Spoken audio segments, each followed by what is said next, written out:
Seguindo a nossa aula de ciclos biogeoquímicos, falaremos do ciclo do nitrogênio. O nitrogênio é um outro componente extremamente importante para a vida.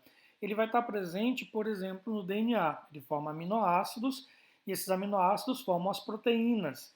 E essas proteínas são a maior parte, das moléculas orgânicas das nossas células. Essas proteínas elas têm diferentes papéis dentro dos organismos vivos e sem o nitrogênio, nada disso seria possível. Então, nós só estamos aqui tendo essa conversa porque nós conseguimos utilizar o nitrogênio.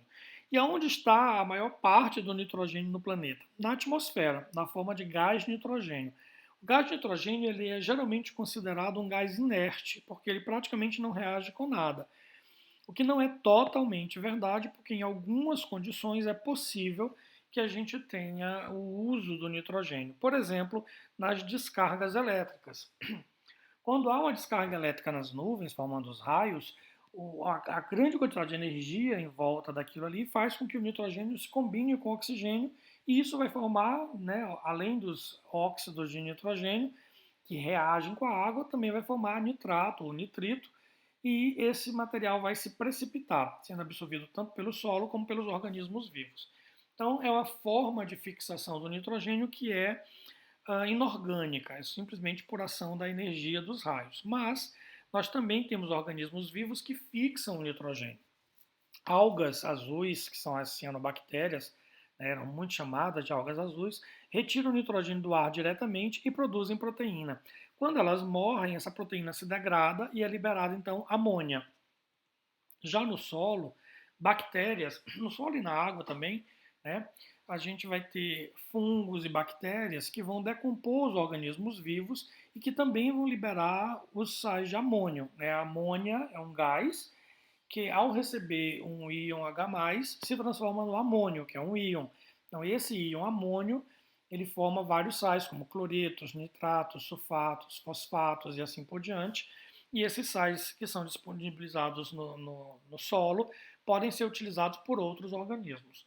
Bactérias, quer seja da água, quer seja do solo, elas vão fixar o nitrogênio do ar, transformando esse nitrogênio em nitrato. Geralmente, essas bactérias que fazem esse tipo de transformação, elas estão associadas a leguminosas, elas vivem próximas às raízes dessas leguminosas e essa relação ecológica a gente vai explicar melhor numa outra aula. Mas as duas se beneficiam, tanto as bactérias se beneficiam da leguminosa, quanto a leguminosa se beneficia da presença das bactérias que formam nitrato, desculpa, que vai ser nutriente para essas plantas. Já outras bactérias transformam aquela amônia que vem da decomposição dos organismos vivos em nitrito. E outras bactérias transformam esse nitrito em nitrato. Então, o nitrato que é formado tanto pelas bactérias associadas com as leguminosas, quanto outras bactérias que transformam amônia em nitrito, nitrito em nitrato, vai ser absorvido pelos organismos vivos. Então, esse nitrato ele entra principalmente pelos vegetais na cadeia trófica. Os vegetais, então, durante a fotossíntese, na presença do nitrogênio, eles começam a produzir proteínas. E essas proteínas são transferidas ao longo da cadeia trófica, né, ao se alimentar, para os animais. E aí, quando esses animais excretam, né, as suas fezes ou urina, ele traz de novo amônia, ácido úrico e ureia, sendo que essa amônia vai ser usada de novo pelas bactérias para formar mais nitrato. A desnitrificação é um processo, então, de transformação desse nitrato excedente. Se eu tiver muito nitrato no solo, eu vou favorecer a presença de alguns organismos que, em condições anaeróbicas, retiram o oxigênio do nitrato e liberam, portanto, o nitrogênio gasoso de volta para a atmosfera. Além disso, os seres humanos também retiram o nitrogênio do ar e utilizam diferentes processos industriais, quer seja para fazer cilindros, né, de gás de nitrogênio para serem usados em diferentes fins, como também para a produção de fertilizantes, produzindo aí nitratos, né, e depois compondo aí aquele fertilizante que a gente chama de NPK, por exemplo. Então esses fertilizantes são utilizados na lavoura, né, e o nitrogênio é de novo disponibilizado ali. Então isso aí é uma fixação artificial. Bom, revisando aqui rapidamente, o nitrogênio que está na atmosfera é fixado ou por ação de raios, ou por ação humana, ou por ação de micro-organismos, e essa fixação seria a transformação do nitrogênio em nitrato. Esse nitrato é absorvido, então, pelos organismos vivos, entrando principalmente pelos fotossintetizantes, e sendo transferido ao longo da cadeia trófica para os animais. Ao excretar as suas fezes, urina ou a morrer, né, ao morrer, esses compostos que contêm nitrogênio dentro dos organismos vivos se decompõem e liberam amônia, que é de novo transformado pelos micro-organismos em nitrato, pelas bactérias em nitrato. E a desnitrificação acontece então quando eu tenho muito nitrato, falta oxigênio disponível ali para os organismos, e aí uma bactéria, algumas bactérias específicas, elas conseguem retirar o oxigênio do nitrato e devolver nitrogênio para a atmosfera. Da mesma forma que isso acontece na Terra, isso também acontece na água, né? Nós temos diferentes organismos envolvidos aí, mas as bactérias são as responsáveis por transformar nitrogênio gasoso em nitrato ou amônia em nitrato. Já esse nitrato estando disponível, as plantas vão utilizar de novo, formar proteínas, alimentar os animais.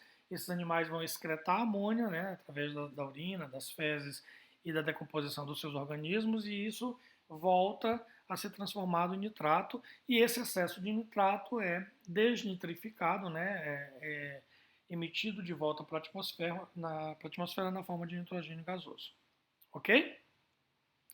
Bom, o nitrato se distribui mais ou menos assim como é mostrado nesse gráfico, nesse mapa, e a gente percebe, é uma coisa extremamente importante de perceber, que na linha do Equador a gente tem muito pouco nitrato. A maior parte do nitrato está em volta da Antártica. Por que isso acontece? A produção de nitrato ela é cíclica e os organismos vivos estão o tempo todo, né, as bactérias fazendo nitrificação, desnitrificação, os animais se alimentando e emitindo amônia, enfim, essa produção é bastante constante no mundo todo.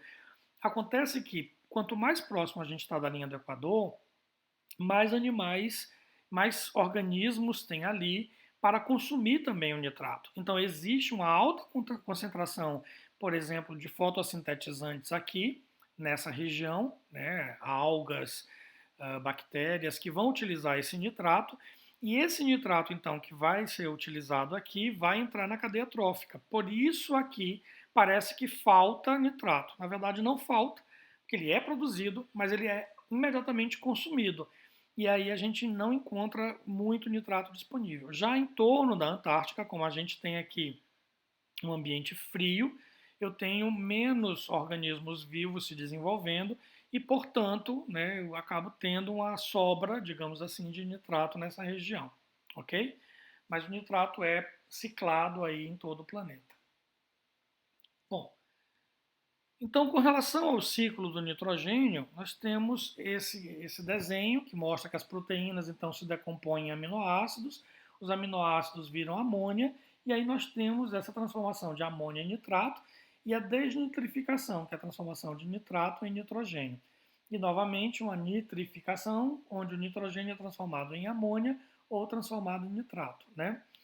Então, esse esquema representa diferentes etapas aí desse processo de ciclagem do nitrogênio, e todas as etapas incluídas no esquema podem ser cumpridas por representantes de A. Fungos e animais, B. Vegetais e animais, C. Animais somente, D. Vegetais somente e E. Bactérias somente. Ou seja, quais são os organismos que podem exclusivamente participar de todas essas etapas? Escolham a sua resposta e respondam o exercício no ambiente virtual de aprendizagem. Sigam as videoaulas, terminando ainda esse assunto, nós temos ainda mais algumas videoaulas, e depois respondam o exercício no aula. Bons estudos!